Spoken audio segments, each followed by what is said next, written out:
Olá, bom dia, minhas queridas irmãs. Tudo bem? A paz do Senhor seja com cada uma de vocês. Meu nome é Suzy. Hoje daremos continuidade à leitura bíblica. Hoje é o dia 133 de 365 dias. Iniciaremos a leitura no livro de 1 Samuel, capítulo 14, do verso 1 a 52. Um dia Jonatas, filho de Saul, disse ao seu jovem escudeiro: Venha, vamos até a guarnição dos filisteus, que está do outro lado. Porém, ele não contou isso a seu pai. Saul se encontrava na extremidade de Gibeá, debaixo de uma romanceira em Migron. E o povo que estava com ele era cerca de 600 homens. Aias, filho de Aitube, e irmão de Icabu, filho de Finéias, filho de Eli, sacerdote do Senhor em Siló, trazia a estola sacerdotal. O povo não sabia que Jonatas tinha ido. Entre os desfiladeiros pelos quais Jonatas procurava passar a guarnição dos filisteus, havia um penhasco íngreme de um lado e outro penhasco íngreme do outro lado. Um se chamava Bozés, o outro Siné. Um deles se erguia ao norte, diante de Micmas, e o outro ao sul, diante de Geba. Jonatas disse ao seu escudeiro: Venha, vamos até a guarnição desses incircuncisos. Talvez o Senhor nos ajude, porque nada pode impedir o Senhor de livrar, seja com muitos ou com poucos. Então o escudeiro disse: Faça tudo o que estiver em seu coração. Estou com você e farei o que você decidir. Jonatas respondeu: Então vamos atravessar na direção daqueles homens e deixar que eles nos vejam. Se nos disserem assim: Fiquem parados até que cheguemos perto de vocês, então ficaremos onde estamos e não subiremos a ele. Porém, se disserem: Subam até aqui, então subiremos, pois o Senhor os entregou em nossas mãos, e isso nos será por sinal. Quando os dois se deixaram ver pela guarnição dos filisteus, esses disseram: Eis que os hebreus estão saindo dos buracos onde estavam escondidos. Os homens da guarnição disseram a Jonatas e ao seu escudeiro: Suba até aqui e nós daremos uma lição em vocês. Então Jonatas disse ao escudeiro: Venha atrás de mim, porque o Senhor os entregou nas mãos de Israel. Então Jonatas subiu engatinhando e o seu escudeiro foi atrás. Os filisteus caíram diante de Jonatas e o seu escudeiro os matava atrás dele. Neste primeiro ataque, Jonatas e seu escudeiro mataram perto de 20 homens numa pequena área de terra. Houve grande espanto no arraial, no campo e em todo o povo. Também a guarnição e os saqueadores tremeram e até a terra tremeu. Foi um terror causado por Deus. Em Gibeá de Benjamim, as sentinelas de Saul olharam e eis que a multidão dos filisteus se dispersava, correndo uns para cá, outros para lá. Então Saul disse ao povo que estava com ele: Contem os soldados e vejam quem é que saiu do acampamento. Contaram e eis que nem Jonatas e nem o seu escudeiro estavam ali. E Saul disse a Aias: Traga aqui a arca de Deus. Isso porque naquele dia ela estava com os filhos de Israel. Enquanto Saul falava ao sacerdote, o alvoroço que havia no arraial dos filisteus aumentava cada vez mais. Então Saul disse ao sacerdote: Desista de trazer a arca. Saul e todo o povo que estava com ele se reuniram e foram à batalha. E eis que a espada de um era contra o outro, e houve grande tumulto. Também os hebreus que anteriormente haviam estado com os filisteus e que tinham ido com eles ao arraial, também estes se juntaram com os israelitas que estavam com Saul e Jonatas. Quando todos os homens de Israel que estavam escondidos na região montanhosa de Efraim ouviram que os filisteus estavam fugindo, também eles entraram na batalha e os perseguiram.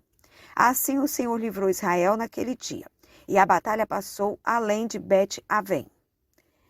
Naquele dia, os homens de Israel estavam angustiados porque Saul havia levado o povo a fazer um juramento dizendo: Maldito o homem que comer algo antes de anoitecer, antes de eu me vingar dos meus inimigos. Por isso todo o povo se absteve de comer naquele dia.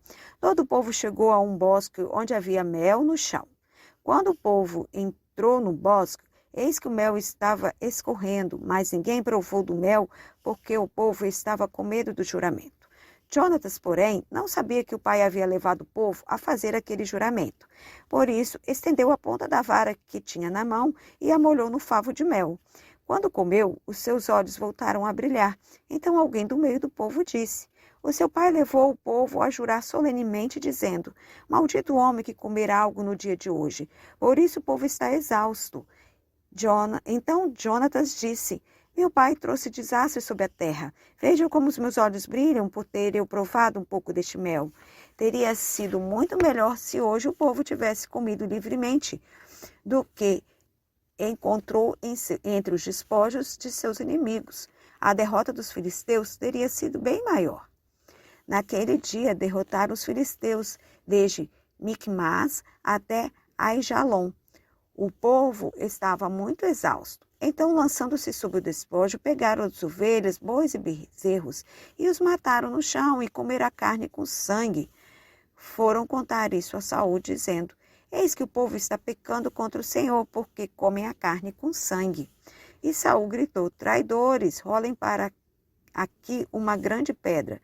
E Saul disse mais: espalhem-se entre o povo e digam a eles que cada um me traga o seu boi e a sua ovelha e os matem aqui, e então comam.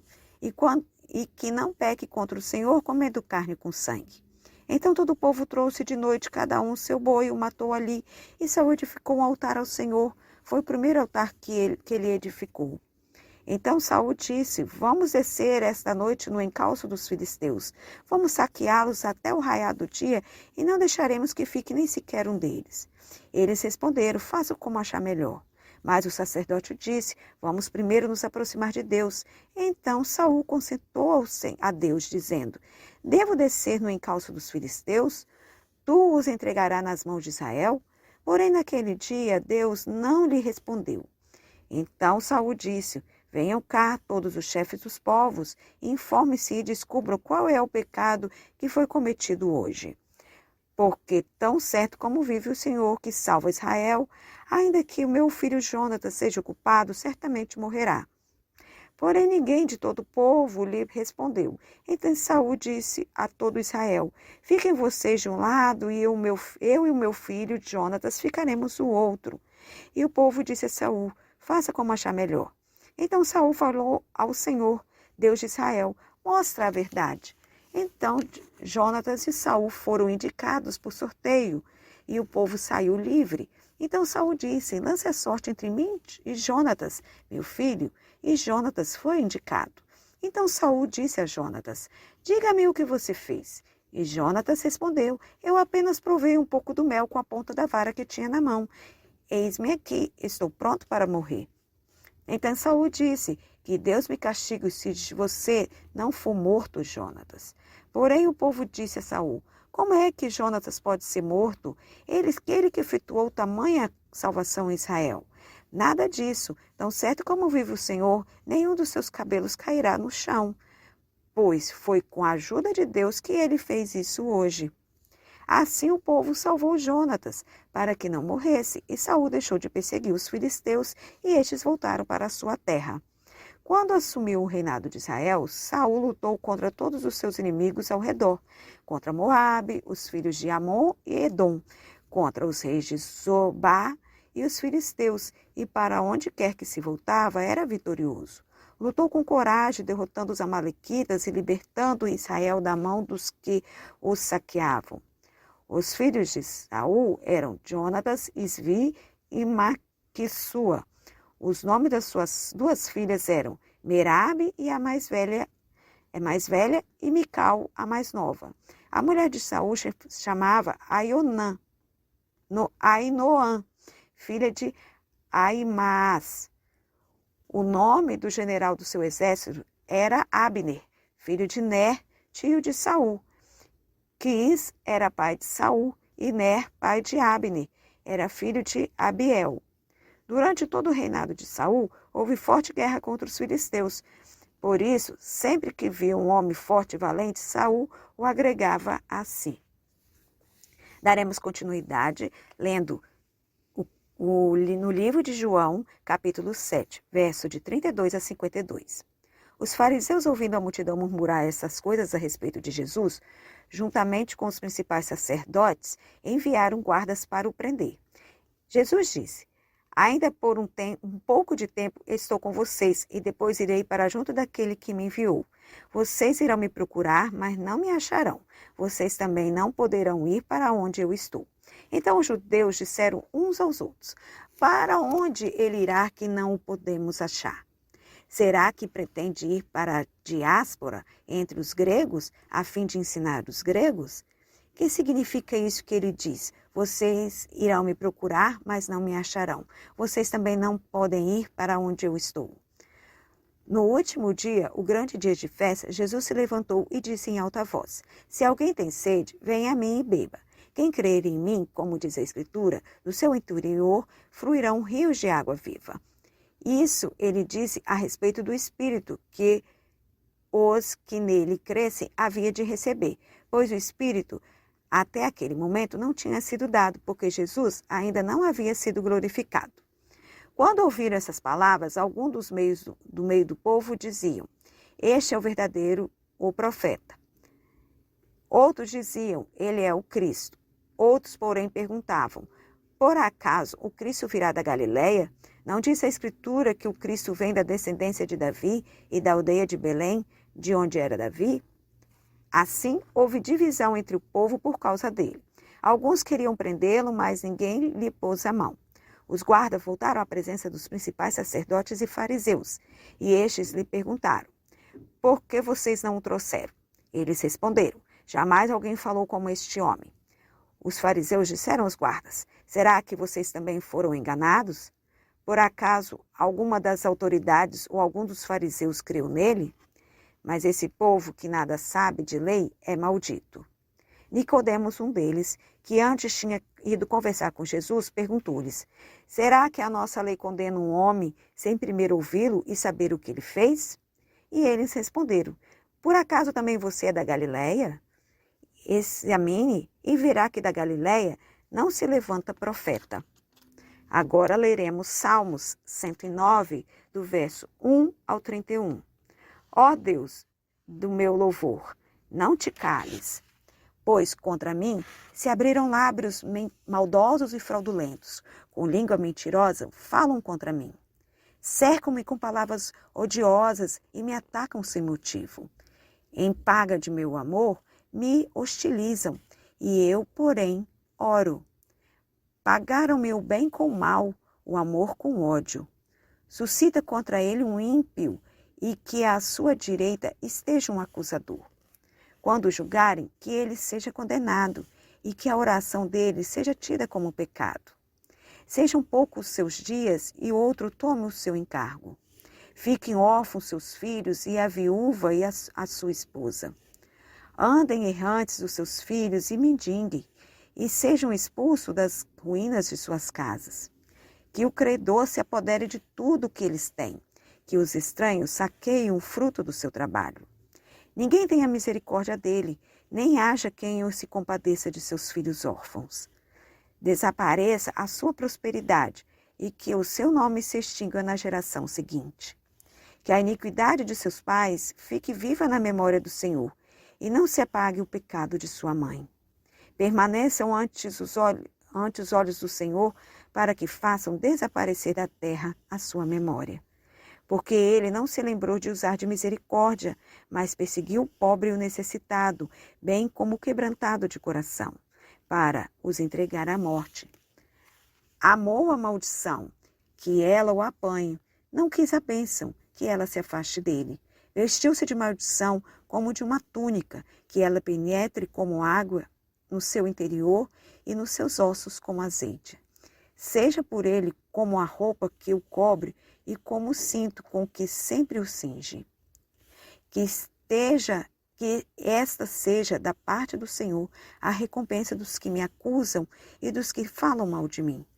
Mas tu, ó Deus, meu Senhor, age por mim, por amor de teu nome, livra-me, porque é boa a tua misericórdia. Porque sou pobre e necessitado, e dentro de mim sinto ferido o coração. Vou passando como a sombra que declina, sou atirado para longe como um gafanhoto. De tanto jejuar, os meus joelhos vacilam e o meu corpo definha de magreza. Tornei-me para eles objeto de zombaria. Quando me veem, balançam a cabeça. Socorre-me, Senhor meu Deus. Salva-me segundo a tua misericórdia, para que saibam que isso vem das tuas mãos, que tu, Senhor, o fazes. Amaldiçoe eles, mas tu abençoa. Sejam envergonhados os que se levantam contra mim. Alegre-se, porém, o teu servo. Cubram-se de vexame os meus adversários, e a sua própria vergonha os envolva com manto. Muitas graças darei ao Senhor com meus lábios, e eu o louvarei no meio da multidão, porque ele se põe à direita do pobre para o livrar daqueles que o condenam. Para finalizar, leremos Provérbios capítulo 15, versos de 5 a 7. O insensato despreza a instrução de seu pai, mas o que aceita a repreensão consegue a prudência. Na casa do justo há grande tesouro, mas no lucro dos ímpios há infidelidade. As palavras do sábio difundem o conhecimento, mas o coração dos insensatos não procede assim. Amém. Louvado seja o nome do Senhor pela sua bendita palavra.